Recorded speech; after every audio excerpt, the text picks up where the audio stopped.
Hello friends, welcome to the beauty layer. Friends, आजच्या व्हिडिओमध्ये आपल्या सर्वांचं स्वागत आहे. आज आपण या व्हिडिओमध्ये मेकअप लुक क्रिएट करणार आहोत. फर्स्ट या ठिकाणी आपण फेस टिश्यू पेपरने क्लीन करून घेत आहोत.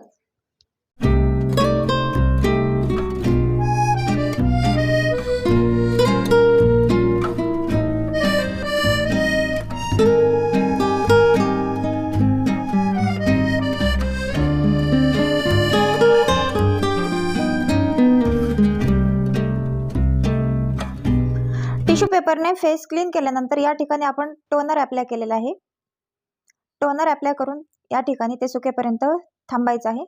त्यानंतर आपण या ठिकाणी मॉइश्चरायझर अप्लाय केलेला आहे. मॉइश्चरायझर हे पूर्ण ॲब्झॉर्ब होईपर्यंत आपल्याला या ठिकाणी व्यवस्थित मसाज करून घ्यायचा आहे. मॉइश्चरायझर नंतर या ठिकाणी आपण बेस अप्लाय केलेला आहे. बेसच्या अगोदर आपल्याला जर प्रॉब्लेमॅटिक स्किन असेल तर करेक्टरने ते क्लिअर करून घ्यायचं आहे. पूर्ण चेहऱ्यावरती बेस अप्लाय करून झाल्यावरती या ठिकाणी आपण ब्लेंडिंग करून घेणार आहोत.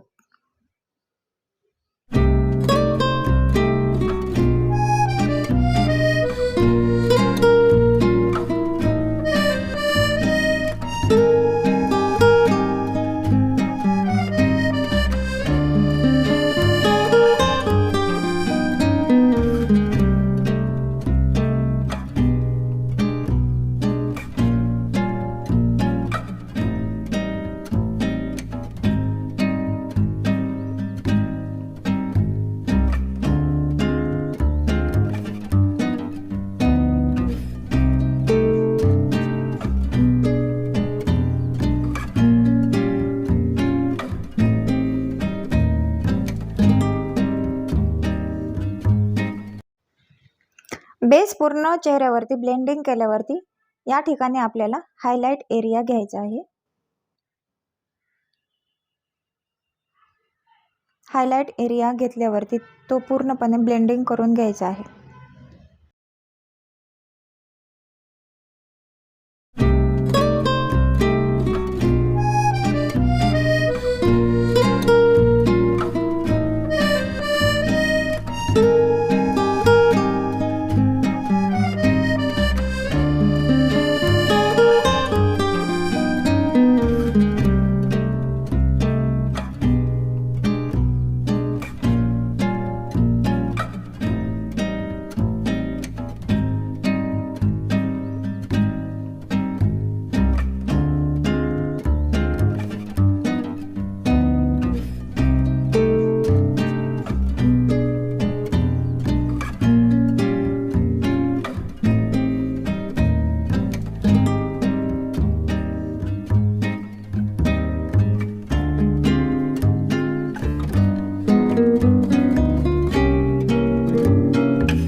हायलाइट एरिया पूर्ण ब्लेंडिंग झाल्यावरती या ठिकाणी आपण कंटोरिंग घेणार आहोत.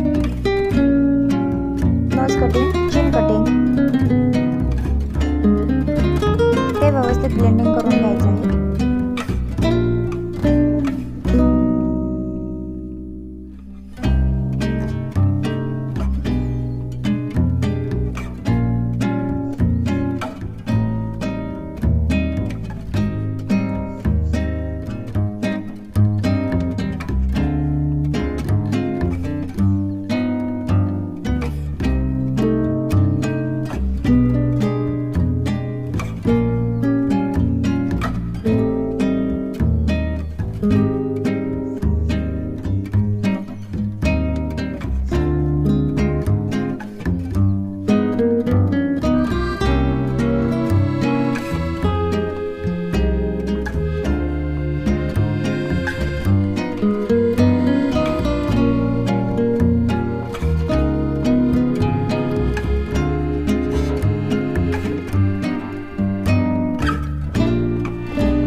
या ठिकाणी आपण पावडरने मेकअप लॉक करत आहोत। पावडर लॉकच्या अगोदर आपण या ठिकाणी ब्लशर घेतलेला आहे, कारण आपण जे ब्लशर यूज केलेला आहे ते लिक्विड ब्लशर आहे। त्यानंतर आपण या अगोदरच्या व्हिडिओमध्ये पाहिलेलं आहे की जर कन्सिलर नंतर आपण मेकअप लॉक करत असोल तर आपण कॉम्पॅक्टने लॉक करतो, आणि जर आपण हायलाइट एरियाला जर लिक्विड यूज केलेला असेल तर आपण लूज पावडरने मेकअप लॉक करतो।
पावडर लॉक नंतर आपण या ठिकाणी लिपस्टिक, आय मेकअप या ठिकाणी कंप्लीट केलेला आहे। तर हा आहे आपला फायनल लुक। या व्हिडिओमध्ये आपल्याला हा लुक कसा वाटला ते आम्हाला कमेंट्समध्ये नक्की सांगा। व्हिडिओला लाईक करा, शेअर करा आणि चॅनलला सबस्क्राईब करायला विसरू नका। तर भेटू पुढच्या व्हिडिओमध्ये। Bye friends.